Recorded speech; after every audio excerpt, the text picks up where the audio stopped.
Boom, it's that time. Let's talk about Raw 2 days later. But this is better than what I was doing last week. Last week I was Raw first thing, then NXT SmackDown last minute. So, let's talk Raw. Let's talk a big time. I've watched this over a period of 3 days, so let's actually. I might forget shit. I don't even know. I'm not even into this properly.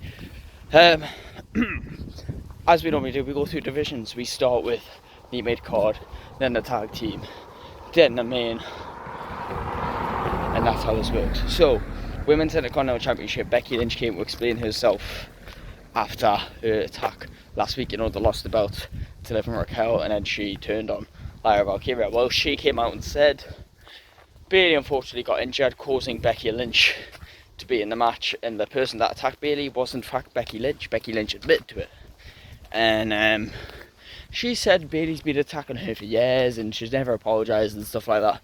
And this is crazy because I can't seem to remember a Becky Lynch Bayley feud at all. Don't know if that's just me, but I cannot remember at all them ever feuding. She says they've had one of the biggest rivalries ever. So that's crazy. So yeah, but then she said she's showing everyone who her main star is, and she made Lyra Valkyria and stuff like that. Lyra Valkyria came out to defend herself and said, you know what, I don't want to be the next Becky Lynch. I'm the one and only Lyra Valkyria. And yada yada yada, Intercontinental Championship match at Backlash. Bang, just like I said. I don't know if they said Intercontinental Championship match or Intercontinental Championship match at Backlash. Regardless, Intercontinental Championship match. You think Lyra Valkyria is keeping that title? You're fucking dumb. It's obviously going to Becky Lynch. They're actually trying to do something with the mid-card now. Zelina Vega just won the US title. Becky Lynch is going to win the Intercontinental Championship and take it to new heights. Hello. So that's obviously going to happen. In terms of the Intercontinental Championship, Dominic didn't really do anything. He had a bit of a backstage segment when, AJ was talking to Nick Aldis, but obviously Nick Aldis is not the Raw General Manager. Adam Pearce couldn't be there this week. So AJ was talking to Nick Aldis anyway, and then Dom and Liv and Raquel came in the locker room. And Liv is apparently going out for a while because she's got a movie to film. Strip them of their tag belts. Hello. Dom asked for some time off. He said, no, you're a champion. Is Liv not a champion? And, and then we had a bit of a thing between Dom and AJ. That's probably coming in the future, which is a shame because it means Dom's going to be AJ, because obviously they're not going to take the title off Dom yet. Which means, so far in 2025, AJ Styles has lost to Logan Paul and Dominic Mysterio, which is fucking bullshit. It's not even happened yet. But talking other Judgment Day business, obviously JD McDonough came back last week, and this week JD and Finn were facing the War Raiders to become number one contenders for the World Tag Team Championships. Penta cost them the match. Obviously JD, when he returned, attacked Penta last week during the Penta's rematch for the Intercontinental Championship. So Penta interfered in the match, cost JD and Finn, and the War Raiders won. And obviously they're going to continue War Raiders New Day feud for a bit, which I don't mind. Have a bit of closure, right? So yeah, that's happening. A lot of flares going on between the Judgment Day. Finn Balor was came in with a better attitude. Said, look, I'm happy you're back, JD, but why didn't you tell me you come back? And then he said he told Dom, but Dom was supposed to tell him, but he never told him. And then Liv said, oh, Finn, got your tag match, and he goes, I wish this would include this, but okay. So a bit more in a friendly manner, but obviously the seeds are still being planted. It should have happened a lot sooner, I won't lie, but whatever. Yeah, so now War Raiders are going to fight the New Day. New Day were great sitting on commentary as well. They went, oh wow, Ivar's impressive because he's fat. Fair point. What else happened? Yes, Penta's going to face JD next week after speaking to Nick Aldis. And then Chad Gable went backstage and said, I haven't forgot about the Netflix debut where you beat me. And then he said he was happy that Penta lost at Mania, and he was happy that Penta's brother Ray Phoenix lost at Mania. And then Penta kicked Chad Gable in the chess. And then Chad Gable went out to the ring with Ivy Nile, as Ivy Nile had a match with the NXT Women's Champion Stephanie Vaquer. Because why? I don't know. You know, last week she had that match with Io Sky that actually never had an ending, which led into something else. But Rhea, Io, Roxanne and Julia had their own thing going on that night, and Julia wasn't actually involved in any of it, yet she had a random match on Raw with Ivy Nile, which was the NXT Women's Champion. It doesn't make sense. The only thing that makes sense to me is that it's obvious they wanted to move Stephanie up to the main roster, which doesn't make sense because Stephanie's not even been in NXT for a year. She was double champ, she dropped one of the belts to be single champ. If she moves up to the main roster, she's going to drop that belt as well. And that doesn't make sense. Moving Roxanne Perez up to the main roster does. Julia, a bit early, but okay. But why not Trick Williams, you know? So that's a bit confusing. Regardless, let's talk about it. I mean, Rhea Ripley had a match with Roxanne Perez after Roxanne interrupted Stephanie last week, and Rhea came to fight off Roxanne and Julia. And Rhea was probably about to beat Roxanne until Julia attacked Rhea. And then Io came to save the day. I don't know if that means the next week or on an episode of Raw. We're going to get Io and Rhea in a tag match with Roxanne and Julia, and then we'll get Rhea versus Io at Backlash, or I don't know if it means at Backlash we'll get the tag team match. Who knows, but I don't mind the dynamic.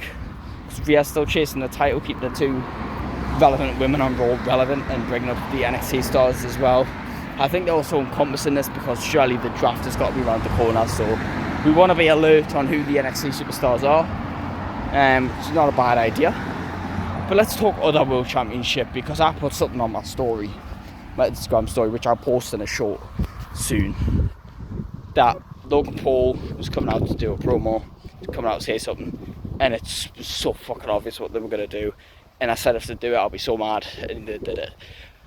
It was obvious that they were going to have Logan Paul call out Jey Uso, being like, oh, I'll be AJ Styles, you're world champion, I should be world champion, yada yada yada. You know, because they've done this. They've done this with Roman Reigns, they've done this with Cody Rhodes. Now they're going to do it with Jey Uso. Thank God they're not doing it with John Cena, right? To be honest, John Cena, Logan Paul would be a more interesting matchup. On God, right? Regardless, Logan Paul calls out Jey Uso. Jey Uso comes out, and he says he's not going to lose the title to no YouTuber. I like how he's hitting it right where it hurts. And then, then Jey Uso hits a super kick on Logan Paul and actually gets the better of Logan Paul. I'm glad, because Logan Paul seems to get the better of everyone. He's just like silver spooned in this bitch. And then later on in a backstage promo, when Jey Uso was consoling Sammy, which we'll get into later, Logan Paul gets back and knocks out Jey Uso with a right hand. Let's talk Sami Zayn though, because obviously Seth Rollins came out with Braun Breaker and Paul Heyman. Braun Breaker wearing a suit, you know. And we'll get into add-on last week, because, you know, last week we had the fight with Roman, Punk and Seth, and then Braun got involved, and now we need to hear what was going on. Now we needed the story build-up. And Seth was just explaining how him, Braun and Paul is the future. Sami Zayn came out and Seth Rollins seemed happy he was there. He said everyone's Sami Zayn. Turns out they're really good friends. And Sami says he's not here for it, he doesn't respect it, what's he doing, he's being hypocritical. Seth says, look, what you said is disrespectful, you're not with us, you're a target. But he doesn't want him to be a target because he's his best friend. So Paul Heyman's going to pull some strings and he'll offer him a free pass. And he says, he'll get you moved to SmackDown, we'll do something. But you need to decide tonight whether you're with us or against us. During this whole conversation, Sami Zayn said, Braun Breaker needs to stop staring at us before I kick his face off. And then that obviously angered Braun Breaker and being the loose cannon, who's the muscle of the group. And Seth was, trying to hold him back. So later on in the backstage segment, Sami Zayn was sat in the locker room. Paul Heyman paid him a visit. He says, look, you've pissed off Braun Breaker, he wants a match with you. You need to make the right decision tonight. And if you do, I've spoke to the Goldust, I've spoke to Adam Pearce, I can have you move to SmackDown, and you will face the winner of Randy Orton and John Cena. Now who the fuck would take that offer? Right? So we're waiting until the end of the night. 1 point, Karrion Kross comes past him, the master manipulator, and tells him, you make the right choice. We're just building up to the end, and he comes out, Seth is there, and Seth by himself. And Seth says, you're a great friend, we had kids around the same time, you give me some of the best advice ever.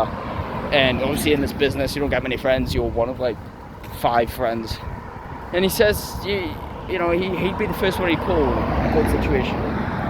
And he would hate for it to happen, the bad things happen to Sammy, so he pleads with Sammy to take the offer. Sammy says all things Seth said were true, and as a friend he respects him and he loves him, but because of the stuff he does in the ring, and he manipulates people very well, and he's very good at his speed out, he tells him to go to hell. In that very second, Bron Breakker's music hits, and it's as if like a choice is made, right? Punishment's come straight out. Bron Breakker's geared up, Paul Heyman's by his side. It's obvious, you know, Seth isn't the Paul Heyman guy. Although Seth took him from Roman and Punk, Seth isn't the Paul Heyman guy. It's Bron Breakker. Seth is the leader of this new future, this new revolution. It needs a name though, because it's get a bit corny. It didn't seem a bit planned out when they were saying this is the future, like what you're on about. So then Bron Breakker had the match with Sammy. At some point in the match, Bron Breakker hits a spear, and you think, oh, that's it. He hits another one, and then while Sammy's suffering, Seth says it's not too late, take the offer. Sammy tells him go to hell again. Bron Breakker spears him one more time. He's been speared 3 times. The referee goes on the outside to check on Sammy before anything else happens. Seth signals to Bron to end Sammy. Bron runs around the outside, spears him on the outside. And obviously now EMTs and medics are checking on him. And then he gets in the ring, and Seth says, you know, Bron goes to finish the match, and the referee gets it away. Ends it in a TKO. Bron is now established as a new dominant superstar. And while Sammy's laying there, Seth says, you know, Bron, consider this one of your lessons. You know, we are compassionate. We show compassion, empathy, and respect to the people who deserve it. And this is his first lesson, and it sounds like he's gonna tell Bron to be a bit human and spare Sammy here, but instead he then turns around and says he made his bed, now he has to sleep in it, not lay in it, sleep in it. And Seth Rollins stomps Sammy's in, nailing the coffin. Sammy's obviously fucked. And to be honest, the first segment of the night, it had me thinking this is not very thought out. I don't like the way it's going. Is this sustainable? Then by the second segment of the night, when they've had this main event, I was dead set. I said yeah, that was good. Making Bron look dominant, making Seth looking like the all wise and manipulative, and making Paul Heyman be the man who makes it all happen, the man who pulls strings. It's beautiful. It's coming together. I do wonder if anyone else would join, or if it would simply just be them.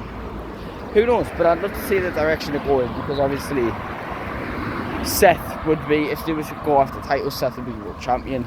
That would leave Bron space for Intercontinental champion, but obviously they don't want to keep him on the same thing he's just got clear of. They want to elevate him to new heights.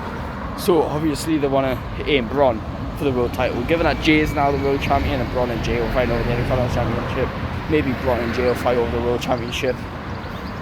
What does that mean for Seth? Does that mean Seth is above the world championship and Seth is feuding with the big names, and he's focusing on building Bron, and he's already transcended world title contention? Who knows? Maybe they'll win the tag titles, and this will be a flop of a storyline. Regardless, not a bad episode of Raw.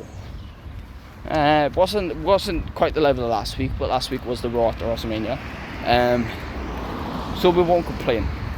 I'm on my way home now, and I'm going to watch NXT, and then I'll give you an NXT review. So thank you all so much for watching. Please like and subscribe, and I'll see you in the next one. Goodbye.